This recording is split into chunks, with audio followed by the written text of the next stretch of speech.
Definition क्या होती है? The maximum amount of a substance that can be dissolve in a specified amount of the solvent. Normally water को ही मानते हैं solvent. At a given temperature is called the solubility of that substance. अब देखो क्या होता है, ये solubility क्या होती है? हम जितनी सब्सटेंस लें, मतलब सॉल्यूट जितनी हम दे सकते हैं, ज़्यादा जितनी मैक्सिमम अमाउंट ऑफ दे सकते हैं सॉल्यूट इन सॉल्वेंट, तो उसे हम क्या बोलते हैं? Solubility of that substance. मतलब सॉल्युबिलिटी ऑफ दैट सब्सटेंस, जितनी सब्सटेंस हम दे सकें उस सॉल्वेंट से, जितनी ज़्यादा मैक्सिमम अमाउंट दे सकते हैं सॉल्वेंट में उस सब्सटेंस की, उसे हम बोलते हैं सॉल्युबिलिटी ऑफ दैट सब्सटेंस। तो सॉल्युबिलिटी को अगर सही से डिफाइन करें तो क्या होगा? Solubility is the number of grams of a substance that can be dissolved in 100 grams of water at the specified temperature to make a saturated solution। तो जितनी number of grams of a substance, मतलब या solute मान सकते हैं उसको, देते हैं हम वाटर में, सॉल्वेंट में, इन 100 ग्राम्स ऑफ वाटर या सॉल्वेंट बोल सकते हैं, at the specified temperature to make a saturated solution, उसे हम क्या बोलते हैं? सॉल्युबिलिटी बोलते हैं। तो जैसे हमने देखो, मान लो हमने 34 ग्राम ऑफ पोटेशियम क्लोराइड दिया इन 100 gram of water at 20 degree Celsius, तो हम क्या कहेंगे? सॉल्युबिलिटी ऑफ पोटेशियम क्लोराइड जो है वो 34 ग्राम है at 20 degree Celsius in water. फिर जैसे डिफरेंट सब्सटेंस के पास क्या होता है? डिफरेंट एक्सटेंस होता है in the same volume of the given solvent at a given temperature. तो देखो कुछ देख लो इसमें से क्या एग्जांपल्स, जिनकी solubility of some solid substance at 20 degree Celsius in water. तो देखो सोडियम क्लोराइड की जो सॉल्युबिलिटी होती है वो होती है 36 ग्राम, पोटेशियम क्लोराइड की 34 ग्राम, जैसा कि मैंने अभी बताया, पोटेशियम नाइट्रेट की 32 ग्राम, फिर अमोनियम क्लोराइड की क्या होती है? 37 ग्राम, फिर कॉपर सल्फेट CuSO4 जिसे हम बोलते हैं, CuSO4 चाहे तो लिख दो, या CuSO4, तो इसकी क्या होती है? CuSO4 की जो होती है वो 21 ग्राम होती है CuSO4। फिर सोडियम नाइट्रेट NaNO3 88 ग्राम, शुगर C12H22O11, इसकी क्या होती है? 204 ग्राम शुगर की। अब देखो, अब क्या है, कुछ सब्सटेंस के पास नेग्लिजिबल सॉल्युबिलिटी होती है, उन्हें क्या बोलते हैं हम? इनसॉल्युबल सब्सटेंस, जैसे कि बेरियम सल्फेट और सिल्वर क्लोराइड। कुछ सब्सटेंस के पास लिटिल सॉल्युबिलिटी होती है, उन्हें क्या बोलते हैं? स्पेरिंगली सॉल्युबल सब्सटेंस, जैसे कि कैल्शियम हाइड्रोक्साइड। फिर देखो जो फैक्टर्स, कुछ फैक्टर्स होते हैं जो अफेक्ट करते हैं solubility of a solid in a liquid solvent. वो कौन कौन से फैक्टर होते हैं? पहला है तुम्हारा फैक्टर नेचर ऑफ सॉल्यूट। तो डिफरेंट सब्सटेंस के पास डिफरेंट सॉल्युबिलिटीज होता है eight the same given temperature, different solubility होती है। जैसे कि तुमने अभी देखा सोडियम क्लोराइड की अलग थी, पोटेशियम क्लोराइड की अलग थी, पोटेशियम नाइट्रेट की अलग थी, इस तरीके से वगैरह वगैरह। फिर देखो नेचर ऑफ सॉल्वेंट, तो a given solute has different solubilities in different solvents at the same temperature. एक सॉल्यूट के पास अलग अलग सॉल्युबिलिटी होती है in different solvents at the same temperature. अगर वाटर की जगह अल्कोहल दे दिया तो उसकी सोडियम क्लोराइड की अलग हो जाएगी, अगर वाटर की जगह इथर दे दी जाए तो भी सोडियम क्लोराइड की अलग हो जाएगी। तो अलग अलग सॉल्वेंट में अलग अलग सॉल्यूट की प्रॉपर्टीज़ हो सकती है एट द सेम टेम्परेचर। फिर देखो टेम्परेचर क्या रोल प्ले करता है इसमें? नॉर्मली जो सॉल्युबिलिटी होती है of a solid in a liquid solvent वो क्या होती है? इंक्रीज, बढ़ती है विद इंक्रीज इन टेम्परेचर। लेकिन सॉल्युबिलिटी ऑफ सम सब्सटेंस, कुछ सब्सटेंस की सॉल्युबिलिटी क्या होती है? जैसे some compounds of calcium decreases with increase in temperature, इनकी क्या होती है? डिक्रीज होती है with increase in temperature, solubility इनकी डिक्रीज होती है। और कुछ सब्सटेंस की क्या होती है? The solubility of those substance which dissolve in water with absorption of heat increases with increase in temperature, whereas the solubility of those substance which dissolve in water with evolution of heat, उसमें क्या होता है? Decrease होता है with increase in temperature, solubility उसमें decrease होती है। जिसमें हीट एब्जॉर्ब होगा उसमें सॉल्युबिलिटी इंक्रीज होगी विद इंक्रीज इन टेम्परेचर, और जिसमें हीट इवॉल्व होगा, रिलीज होगी, उसमें सॉल्युबिलिटी डिक्रीज होगी विद इंक्रीज इन टेम्परेचर। जैसे देखो solubility of potassium nitrate increase in temperature, whereas solubility of calcium oxide जिसको हम लाइम बोलते हैं उसमें क्या होती है? डिक्रीज हो जाती है सॉल्युबिलिटी उसकी विद इंक्रीज इन टेम्परेचर। फिर देखो चौथा जो है वो प्रेशर है। प्रेशर क्या क्या इफेक्ट पड़ता है सॉल्युबिलिटी पे? तो देखो solubility of a solid solute in a liquid solvent is not much affected by the pressure, pressure का बहुत ज़्यादा प्रभाव नहीं पड़ता है इस पर। अब देखो अगला टॉपिक है तुम्हारा सॉल्युबिलिटी कर्व। सॉल्युबिलिटी कर्व क्या होता है? तो देखो, the effect of temperature on solubility of substance can be drawn with the help of solubility curve. जो इफेक्ट ऑफ टेम्परेचर का कितना इफेक्ट पड़ा on a solubility of a substance, उसे तुम शो कर सकते हो with the help of solubility curves. तो सॉल्युबिलिटी कर्व क्या होता है? एक लाइन ग्राफ होता है that plots change in solubility of a solute in a given solvent against changing temperature. जैसे जैसे टेम्परेचर चेंज हो रहा है तो उसमें सॉल्युबिलिटी जो है सॉल्यूट की, सॉल्वेंट वो भी चेंज हो, उसी को क्या कहते हैं, उससे लिए हम ग्राफ बनाते हैं और उस ग्राफ को हम क्या बोलते हैं? सॉल्युबिलिटी कर्व बोलते हैं। तो देखो, जैसे मैंने एक ग्राफ बनाया एक ग्राफ बनाया, जैसे मान लो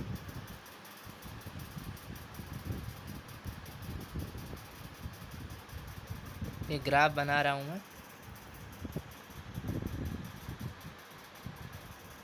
जैसे मान लो इसमें मैंने 0 यहाँ पे ले लिया, 10, 20, 30, 30 है, थोड़ा सा ऊपर लिख देता हूँ, 40, 50,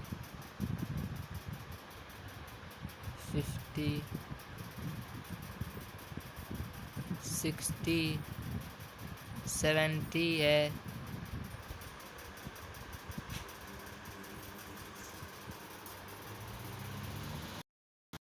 टेम्परेचर वाला बना लिया, 90 तक बना लिया इसको।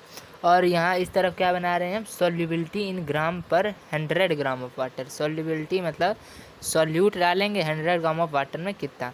तो देखो ये कर रहे हैं हम, 20 ग्राम, 30, 40, 50, 60 डाल 70, ऊपर में 70, इस तरीके से 70 ग्राम डाल दिया मैंने।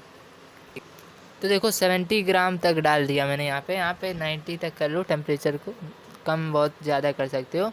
तो ये क्या है? Solubility is plotted along Y axis, इस तरफ ये है वाई एक्सिस तुम्हारा, और जो टेम्परेचर है वो अलोंग एक्स एक्सिस है, ये तुम्हारा नीचे वाला। तो देखो, the curve shows that, curve क्या दिखा रहा है हमको? The solubility. अब देखो यहाँ पे कर्व बना भी लेते हैं, थोड़ा सा कर्व थोड़ा सा हम यहाँ पे बना भी लेते हैं। कैसे बनाएंगे? देखो, यहाँ पे बहुत बारीकी से बनाना पड़ता है।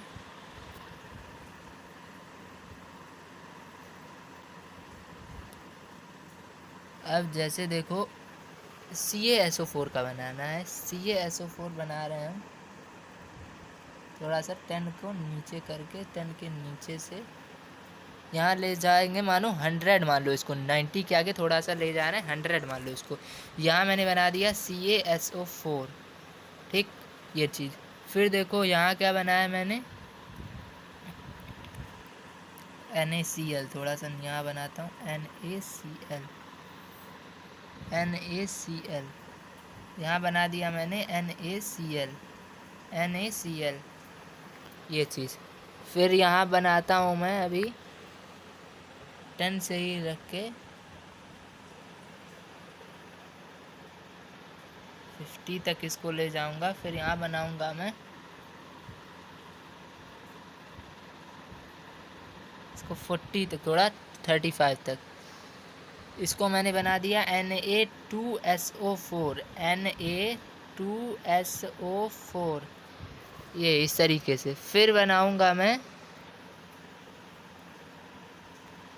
यहाँ से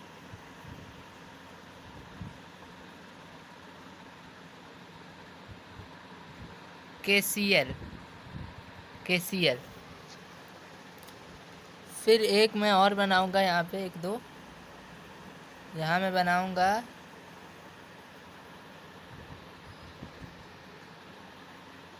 K2SO4।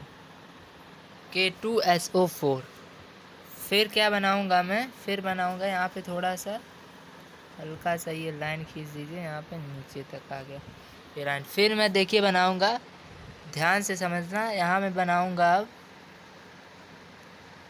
ज़्यादा स्पेस नहीं है तो यहाँ मैं बनाता हूँ NaNO3, ये बना लिया मैंने। फिर क्या बनाऊंगा मैं? यहाँ से लेकर यहाँ तक, ये मैंने बना दिया KNO3। KNO3 ये जो लाइन अभी जस्ट मैंने बनाई है NaNO3 के बाद वो है KNO3। इतनी लाइन चलो देख लो, नहीं तो हौच पौच हो जाएगा ज़्यादा। फिर देखो इस लाइन में क्या हमें पता चल रहा है। पहली चीज़ जो पता चल रही है, solubility of substance like potassium nitrate, potassium sulphate, potassium nitrate KNO3, potassium sulphate K2SO4, sodium nitrate NaNO3 and potassium chloride KCl जो है considerably increases with increase in temperature. ये सब थोड़े थोड़े इंक्रीज हो रहे हैं विद इंक्रीज इन टेम्परेचर। अब देखो ये KNO3 का ही एग्जांपल देख लो, ये मैंने बनाया KNO3, ये जो लाइन मैंने यहाँ पे 10 डिग्री के बाद डाल दी है, ये देखो बढ़ते बढ़ते यहाँ पे इंक्रीज हो गया, increase with temperature, gram increase हो गया इसका। उसी तरीके से देखो NaNO3 का देखें तो ये है NaNO3, ये वाली लाइन है, देखो ये यहाँ पे डाली थी और 20 डिग्री पे सेल्सियस के करीब, और ये बढ़ते बढ़ते यहाँ पहुँच गई 60 डिग्री पे। तो और यहाँ पे इसका ग्राम भी बढ़ रहा है, तो इंक्रीज टेम्परेचर के साथ उसके ग्राम में भी इंक्रीजमेंट हो रहा है, सॉल्युबिलिटी भी उसकी इंक्रीज हो रही है मतलब। फिर देखो दूसरा पॉइंट जो है, the solubility of sodium chloride increases only slightly with increase in temperature, थोड़ा बहुत इंक्रीज होता है NaCl। ये देखो ये मैंने NaCl बनाया 20 ग्राम, और ये देखो सेल्सियस कहाँ पे होगा 20 ग्राम, यहाँ पे सेल्सियस इसका 0 डिग्री सेल्सियस रखा। यहाँ पे देखो थोड़ा थोड़ा बढ़ते बढ़ते यहाँ थोड़ा पहुँच गया। तो NaCl बिल्कुल स्ट्रेट लाइन है, NaCl मैंने स्ट्रेट लाइन बनाई है, देखो NaCl मैंने स्ट्रेट लाइन बनाई है। ये बाद वाली जितनी लाइनें हैं वो आ गई हैं KCl है, ये देखना KCl है। ये जो मैंने एक स्ट्रेट लाइन बनाई ये थी NaCl। तो इसमें ज़्यादा इंक्रीजमेंट नहीं हुआ, इसीलिए इसका कर्व बिल्कुल कर्व नहीं बन पाया। ये अगर ज़्यादा इंक्रीजमेंट होता है तो कर्व बनता है। तो देखो तीसरा पॉइंट क्या है, the solubility of calcium sulphate decreases after attaining a certain temperature, कुछ टेम्परेचर के बाद, एक निश्चित टेम्परेचर के बाद वो come with further increases rise in temperature, एक निश्चित समय के टेम्परेचर के बाद वो डिक्रीज होने लगा था, लेकिन फिर वो इंक्रीज होने लगा with further increase in temperature. The solubility of calcium sulphate decrease हो रहा है विद इंक्रीज इन टेम्परेचर। अब देखो कैसे, CaSO4 मैंने कहाँ लिखा है, CaSO4, ये ध्यान से बिल्कुल देखो, CaSO4 ये मैंने लिखा है CaSO4, ये मैंने बताया था सबसे पहले। यहाँ से देखो 100 डिग्री तक ये गया है, 100 डिग्री मैंने बताया था, 100 डिग्री मान लो इसको। CaSO4 है, तो इसका ये जो है ये डिक्रीज़ कर रहा है, सॉल्युबिलिटी इसकी क्या हो रही है, डिक्रीज़ हो रही, सॉल्युबिलिटी इसकी डिक्रीज़ हो चुकी है। देखो 10 ग्राम पे है ये करीब, सॉल्युबिलिटी डिक्रीज़ हो गई अटेनिंग अ टेम्परेचर 100 डिग्री सेल्सियस पे। तो इंक्रीज इन टेम्परेचर के साथ ये डिक्रीज़ हो रहा है सॉल्युबिलिटी इसका। फिर देखो चौथा जो पॉइंट है इसमें है, normally solubility curves are continuous and there are no sharp breaks in the curves. ये जो सॉल्युबिलिटी कर्व्स होते हैं वो कंटिन्यूअस होते हैं, and there are no sharp breaks, मतलब इस तरीके से ज़्यादा शार्प ब्रेक नहीं होता, कंटिन्यूअस होते हैं। But solubility curves of certain substances show a sudden change in direction, that is solubility curve of sodium sulphate. Sodium sulphate मतलब Na2SO4। अब देखो Na2SO4 मैंने ये बनाया था मैंने, ये देखो ये Na2SO4, ये इस तरीके से पिरामिड के से मैं यहाँ से यहाँ तक गया, तो Na2SO4 इन सब में ज़्यादा सडन चेंज होता है डायरेक्शन में, सॉल्युबिलिटी जैसे कलर ऑफ सोडियम सल्फेट मैंने देखा है, सोडियम सल्फेट दिखाया मैंने, ये देखो सडन चेंज हुआ इस तरीके से पिरामिड बन गया इसी वजह से। तो actually at the break point a new solid phase appears and another solubility curve of the new phase starts. Here the sudden change in the direction of the curve is due to change of sodium sulfate decahydrate to anhydrous sodium sulfate। ये change क्यों हुआ, क्योंकि sodium sulphate decahydrate किस में change हो गया, एनीहाइड्रस sodium sulphate में change हो गया। अब देखो इसकी रिएक्शन है, इसका तुम स्क्रीनशॉट ले सकते हो, ये मैंने अभी जो सॉल्युबिलिटी कर्व बताया उसका। अब देखो मैं ये दिखाता हूँ कि एनीहाइड्रस में कैसे चेंज हुआ, एनीहाइड्रस सोडियम सल्फेट, ये जो सोडियम सल्फेट था, देखो Na2SO4 इसकी रिएक्शन है, Na2SO4.10H2O, ये किस में चेंज हुआ, रिवर्सिबल रिएक्शन है। तो अबव ये टेम्परेचर यहाँ रखा above 32.8 degree Celsius, 32.8 degree Celsius, below 32.8 degree Celsius. जब आगे बढ़ेंगे तो यहाँ क्या करेंगे, 32.8 डिग्री सेल्सियस टेम्परेचर रखेंगे, और जब फिर पीछे मुड़ेंगे तो क्या रखेंगे, बिलो 32.8 डिग्री सेल्सियस टेम्परेचर रखेंगे। तो ये क्या बना लेगा, Na2SO4 प्लस 10H2 ये बना लेगा। तो ये देख रहा हो, सोडियम सल्फेट डेकाहाइड्रेट जो था, डेका मतलब क्या होता है 10, तो 10H2O डेकाहाइड्रेट तो किस में चेंज हो गया, एनीहाइड्रेट सोडियम सल्फेट में चेंज हो गया, Na2SO4 प्लस 2H2 इस तरीके से। अब देखो applications and usages of solubility curve, इसके एप्लीकेशन क्या होते हैं और ये कहाँ का यूज होता है सॉल्युबिलिटी कर्व। तो पहला है solubility curves are used to determine the solubility of a given solute at a particular temperature. ये किसके लिए सॉल्युबिलिटी कर्व का हम यूज करते हैं, to determine the solubility of a given solute at a particular temperature.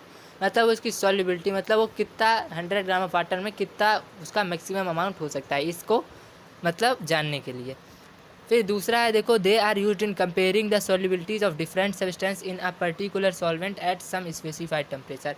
अब अलग अलग सब्सटेंस की अलग अलग सॉल्युबिलिटी हम इसी की मदद से देख पाते हैं, सॉल्युबिलिटी कर्व की मदद से। एट आ सेम सॉल्वेंट आता water at same specified temperature. फिर तीसरा पॉइंट देखो, they are used to find out the amount of solute which will crystallize out on cooling a hot saturated solution to a lower temperature. अब देखो ये किसके लिए solubility curves का use होता है, to find the amount of solute, जो solute का अमाउंट विच विल क्रिस्टलाइज मतलब वाटर ऑफ क्रिस्टलाइजेशन होता है, जिसमें से नमक जो होता है वो उड़ जाता है। सॉल्ट की जो मात्रा होती है वो वाटर ऑफ क्रिस्टलाइजेशन पढ़ोगे अभी आगे है, तो उसमें वो जो नमक की मात्रा होती है वो उड़ जाती है। तो इसमें भी वही चीज़ है, कूलिंग कर दो हॉट सैचुरेटेड सॉल्यूशन को टू लोअर टेम्परेचर, तो यही चीज़ होगा। तो ये भी बताने के लिए सॉल्युबिलिटी कर्व का हम यूज़ करते हैं।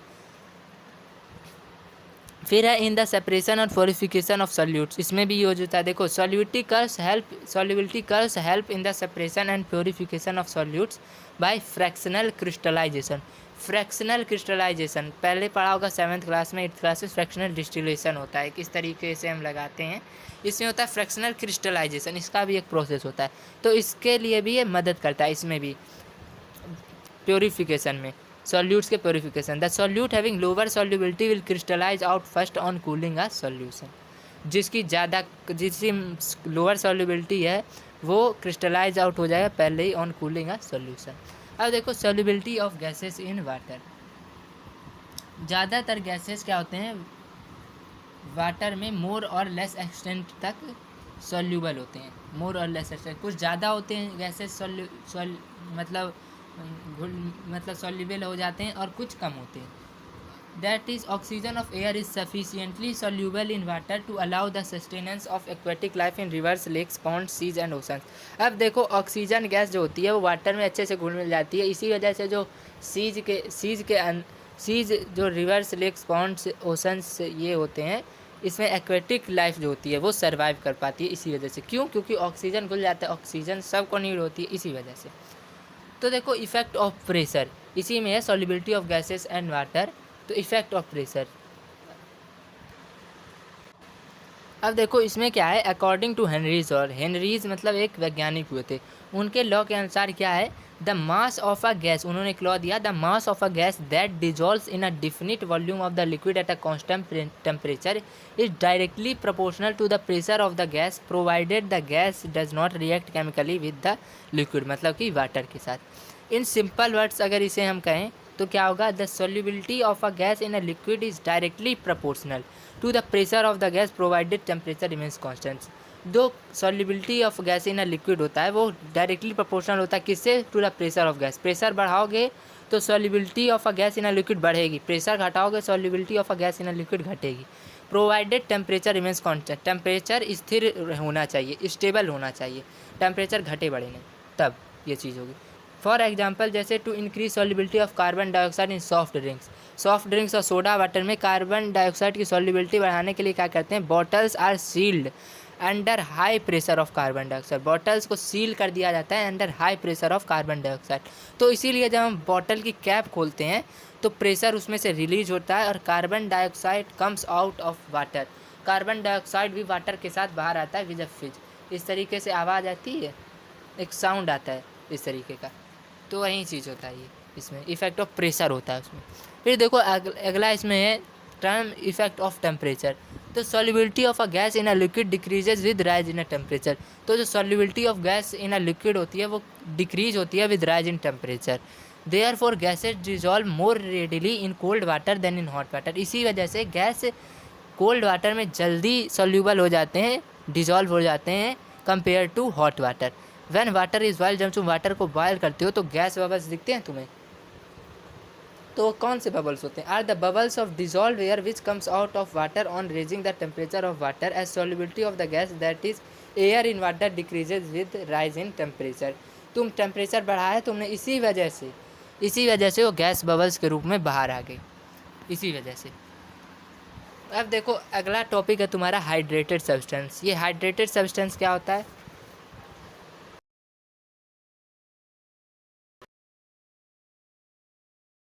पर डिफिनीशन होती है। अ हाइड्रेटेड सब्सटेंस और a hydrate is a solid compound containing water molecule combined in a definite ratio as an integral part of the crystal.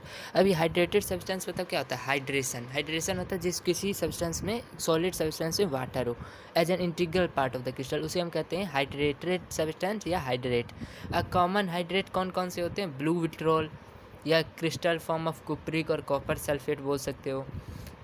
Chemically copper sulphate पेंटाहाइड्राइड क्या लिखते हैं हम इस तरीके से, CuSO4.5H2O पेंटा। 5 मतलब होता है पेंटा, तो कॉपर सल्फेट पेंटाहाइड्रेट। फिर जैसे देखो इसमें 5 वाटर मॉलिक्यूल्स होते हैं, इसीलिए जैसे और भी हाइड्रेटेड साल्ट होते हैं जैसे green vitriol, Epsom salt, borax, washing soda, इन सब के केमिकल नेम भी अलग अलग होते हैं, केमिकल फॉर्मूले भी कुछ अलग अलग होते हैं। फिर देखो आगे अगला टॉपिक है तुम्हारा वाटर ऑफ क्रिस्टलाइजेशन। ये क्या होता है? It is a fixed number of water molecules present in one formula unit of a salt with in the hydrated crystalline solid. अब देखो ये वाटर ऑफ क्रिस्टलाइजेशन क्या होता है? ये एक साल्ट में जो हाइड्रेटेड क्रिस्टलाइन सॉलिड में साल्ट जो होता है मिला हुआ, उसमें जो वाटर मॉलिक्यूल्स प्रेजेंट होते हैं उन्हें हम कहते हैं वाटर ऑफ क्रिस्टलाइजेशन। जैसे देखो कॉपर सेकंड सल्फेट अभी पेंटाहाइड्रेट बताया था, CuSO4.5H2O, उसमें कितने 5 वाटर मॉलिक्यूल्स ऑफ क्रिस्टलाइजेशन होते हैं? 5 थे, 5H2O, तो 5 वाटर मॉलिक्यूल्स ऑफ क्रिस्टलाइजेशन। तो इसी तरीके से क्रिस्टलाइजेशन, वाटर ऑफ क्रिस्टलाइजेशन होता है। फिर देखो जैसा कि water of crystallization free water नहीं होता है, तो ये क्या करता है? ये साल्ट को गीला नहीं करता, कोई भी नमक हो उसे ये गीला नहीं करता है।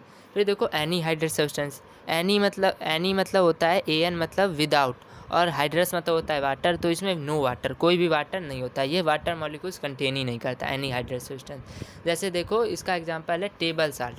टेबल साल्ट क्या होता है? एनीहाइड्रस सब्सटेंस होता है टेबल साल्ट। जब कोई हाइड्रेटेड साल्ट को हीट किया जाता है तो वो क्या करता है? It loses water molecule of crystallisation. तो loss of water of crystallisation की वजह से साल्ट क्या करता है, वो अपनी क्रिस्टल से भी लूज़ कर देता है और बिकम पाउडरी सब्सटेंस बन जाता है, और कलर भी लूज़ कर लेता है। जब साल्ट मतलब क्रिस्टल से लूज़ कर देगा तो कलर भी उसी के साथ लूज हो जाता है। तो इसी वजह से जिसमें वाटर ऑफ क्रिस्टलाइजेशन जिस सब्सटेंस में नहीं होता उसे हम कहते हैं एनीहाइड्रस साल्ट या एनीहाइड्रस सब्सटेंस। जैसे देखो CuSO4 का मतलब ब्लू कलर होता है, और इसको अगर वाटर ऑफ क्रिस्टलाइजेशन इसमें से निकाल दें तो क्या बचेगा? CuSO4+5H2O। अब ये ब्लू से क्या हो जाएगा? CuSO4 वाइट हो जाएगा क्योंकि वाटर ऑफ क्रिस्टलाइजेशन निकल गया। अब देखो आगे है तुम्हारा इफ्लोरोसेंस। ये क्या होता है? Certain hydrated salts when exposed to atmosphere at ordinary temperature lose their water of crystallisation either partially और completely. Such salts are called efflorescent salts and the phenomena is called efflorescent. अब देखो कुछ साल्ट्स को, hydrated salts जिसमें water हो, अगर तुम उसको एटमॉस्फेयर पे रख देते हो सामान्य टेम्परेचर पे, सामान्य तापमान पे, तो उसमें क्या होता है? वो वाटर ऑफ क्रिस्टलाइजेशन अपना लूज कर देता है। उसमें जो वाटर है उसके मतलब साल्ट में, वो अपना साल्ट लूज कर देता है पार्शियली, थोड़ा बहुत या कम्प्लीटली, पूरी तरीके से। तो इस साल्ट को क्या कहते हैं? इफ्लोरोसेंट साल्ट। और ये जो फिनोमिना होता है उसे हम कहते हैं इफ्लोरोसेंस। तो जिसको जैसे वाशिंग सोडा को अगर तुम एटमॉस्फेयर में एक्सपोज करोगे तो ये मोनोहाइड्रेट बन जाएगा। देखो कैसे, वाशिंग सोडा का फॉर्मूला Na2Cu3.10H2O, 10H2O, ये सॉरी ये कुछ नहीं, 10H2O। इसको ड्राई एयर, तो ये क्या बनेगा? Na2CO3.H2O + NH2O, ये होगा। प्लस NaCl, इसी तरीके से ग्लोबल सॉल्ट को अगर तुम कर दो वो भी पाउडरी एनीहाइड्रस सोडियम सल्फेट बन जाता है। देखो जैसे Na2SO4 यही होता है, 10H2O, ये क्या करेगा, इसको अगर तुम ड्राई एयर दोगे, ड्राई एयर लिख देता हूँ DY, Na2SO4 प्लस ये बनाएगा 10H2O। तो इसने अपनी क्या कर दी, water of crystallisation either partially और कम्प्लीटली लूज कर दी, इसने कम्प्लीटली लूज कर दी। अब देखो हाइग्रोस्कोपी क्या होता है, the substance which attract and hold moisture, जो कि वाटर वेपर हम बोलते हैं मॉइस्चर को, from the surrounding air usually at room temperature are called hygroscopic and the air phenomena is called hygroscopy.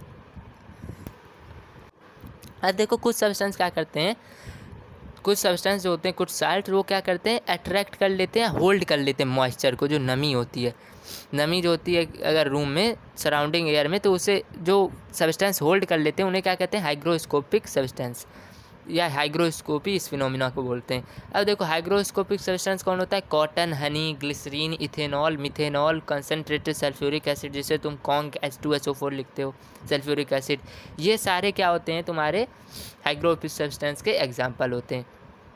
अब देखो डेलिक्वेशन क्या होता है, those substance which absorb moisture from air until a point they dissolve in the absorb water and turn into a solution are called deliquescent substance and the phenomena is called deliquescence. अब deliquescent substance वो होते हैं जो moisture को absorb कर लेते हैं तब तक जब तक मतलब कि वो उस डिजॉल्व मतलब एब्जॉर्ब वाटर में डिजॉल्व ना हो जाए, तब तक उस मॉइस्चर को एब्जॉर्ब किए रहते हैं।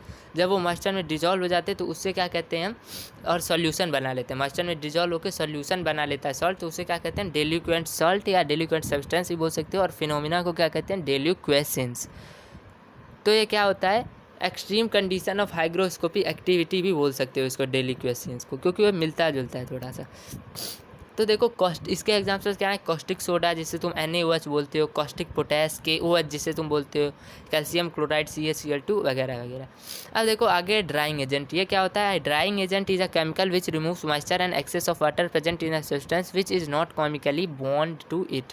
अब देखो ड्राइंग एजेंट क्या, ये केमिकल होता है एक तरीके का, क्या ये क्या रिमूव करता है, मॉइस्चर रिमूव करता है, और एक्सेस ऑफ वाटर जो प्रेजेंट होते हैं, साल्ट या सब्सटेंस बोलो, उसमें से एक्सेस ऑफ वाटर या मॉइस्चर रिमूव करता है, उसे बोलते जो कि केमिकली बाउंड नहीं होते हैं, किससे, मतलब साल्ट से, तो इसी को हम क्या बोलते हैं, ड्राइंग एजेंट।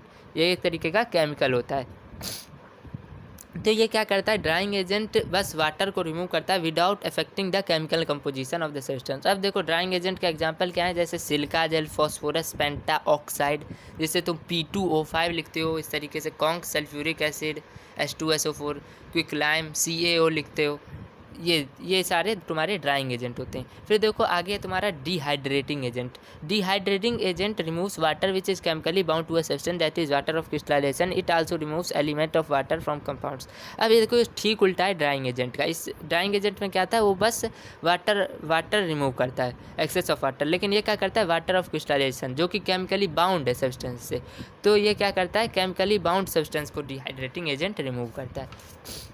देखो इसके क्या एग्जांपल्स हैं डिहाइड्रेटिंग एजेंट के, प्योर सल्फ्यूरिक एसिड या concentrated sulphuric acid, phosphoric acid जिसे तुम H3PO4 बोलते हो, ये सारे तुम्हारे डिहाइड्रेटिंग एजेंट होते हैं। अब देखो हार्ड एंड सॉफ्ट वाटर, ये क्या होता है, हार्ड एंड सॉफ्ट वाटर। अब हार्ड वाटर वो होता है जो कि लेडर प्रोड्यूस नहीं करता है, अगर तुम उसे सोप के साथ मिलाओ, सोप के साथ मिलाओ तो जो वाटर लेदर प्रोड्यूस ना करे, LATHER इसका ये स्पेलिंग होता है लेदर, तो जो लेदर प्रोड्यूस ना करे सॉप डिजॉल्व करने पे, तो उसे क्या कहते हैं, हार्ड वाटर, और जो लेदर प्रोड्यूस कर दे उसे बोलते हैं सॉफ्ट वाटर। तो देखो cause of hardness of water क्यों होता है, ये क्यों होता है हार्डनेस ऑफ वाटर, तो ये इस वजह से होता है क्योंकि वाटर में क्या प्रेजेंट होते हैं, जो हार्ड वाटर होते हैं उसमें क्या प्रेजेंट होते हैं, Ca2 कैल्शियम और मैग्नीशियम आयंस प्रेजेंट होते हैं in the form of soluble salts, जो कि पहले से ही बाइकार्बोनेट होते हैं, क्लोराइड्स और सल्फेट्स होते हैं, तो इनमें जाहिर सी बात है मतलब ये लेदर प्रोड्यूस नहीं करेंगे, इसी वजह से। देखो जैसे when hard water is treated with soap solution, अगर तुम हार्ड वाटर को सोप सॉल्यूशन के साथ ट्रीट करते हो तो क्या होता है, जो कैल्शियम और मैग्नीशियम आयंस होते हैं हार्ड वाटर में, वो किसके साथ कंबाइन कर जाते हैं, anions of fatty acids present in the salt to form scum SCUM, a white curdy precipitate. अब देखो इसकी रिएक्शन बड़ी है, ऐसे आती नहीं है। 2C17H35 COO -Na plus Mg2+, ये क्या बनाएगा तुम्हारा C17H35 COO2 Mg, इस तरीके से Mg प्लस 2Na, ऊपर प्लस का साइन, पॉजिटिव चार्ज। ये होता है तुम्हारा रिएक्शन, स्क्रीनशॉट ले सकते हो इस तरीके से। अब देखो types of hardness of water, कौन कौन से। Temporary hardness of water, temporary hardness क्यों होता है? Due to presence of soluble bicarbonate, जैसे तुम हाइड्रोजन कार्बोनेट भी बोलते हो, ऑफ कैल्शियम एंड मैग्नीशियम, इस सब की वजह से क्या होता है? टेम्परेरी हार्डनेस ऑफ वाटर होता है। तो ये क्या, इसको तुम टेम्परेरी हार्डनेस को इजीली रिमूव कर सकते हो बाय सिंपली बॉइलिंग वाटर। एक होता है परमानेंट हार्डनेस ऑफ वाटर, वो किस वजह से होता है? Due to presence of soluble chlorides and sulphates of calcium and magnesium, CaCl2, ये MgCl2, इन सब की वजह से होता है। तो इसे तुम सिंपली नहीं रिमूव कर सकते हो बॉइलिंग वाटर से, परमानेंट हार्डनेस ऑफ वाटर को। अब देखो आगे है तुम्हारा water softening, removal of hardness of water. कैसे रिमूव करोगे? Removal of temporary hardness of water, तो टेम्परेरी हार्डनेस ऑफ वाटर को कैसे रिमूव कर दोगे? By boiling. बॉइलिंग से तुम टेम्परेरी हार्डनेस को रिमूव कर सकते हो ईजिली, क्योंकि वहाँ से डिज़ोल्व जो बाइकार्बोनेट होते हैं वो हट जाते हैं अगर तुम बॉयल कर दोगे वाटर को। देखो जैसे CaHCO3 है, HCO3, इसको तुमने बॉयल किया, ये क्या हो जाएगा? CaCO3 plus CO2 plus H2O, इस तरीके से रिमूव हो गया। ये क्या रिमूव हो गया?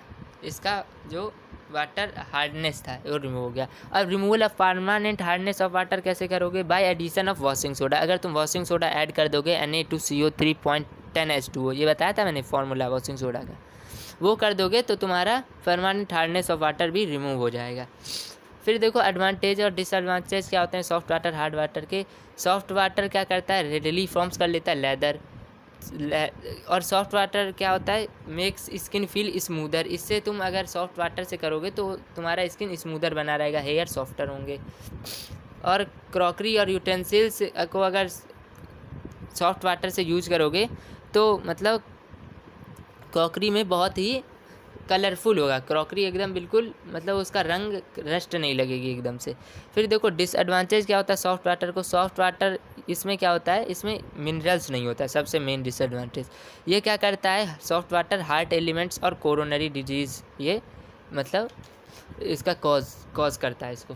और एडवांटेज ऑफ हार्ड वाटर क्या होता है? हार्ड वाटर में प्लीजेंट टेस्ट होता है, हार्ड वाटर गुड होता है हेल्थ के लिए क्योंकि इसमें मिनरल्स होते हैं। डिसएडवांटेज ऑफ हार्ड वाटर क्या होता है? इसमें बहुत ज़्यादा सोप रिक्वायर्ड होती है क्योंकि ये लेदर देती नहीं है, इस वजह से।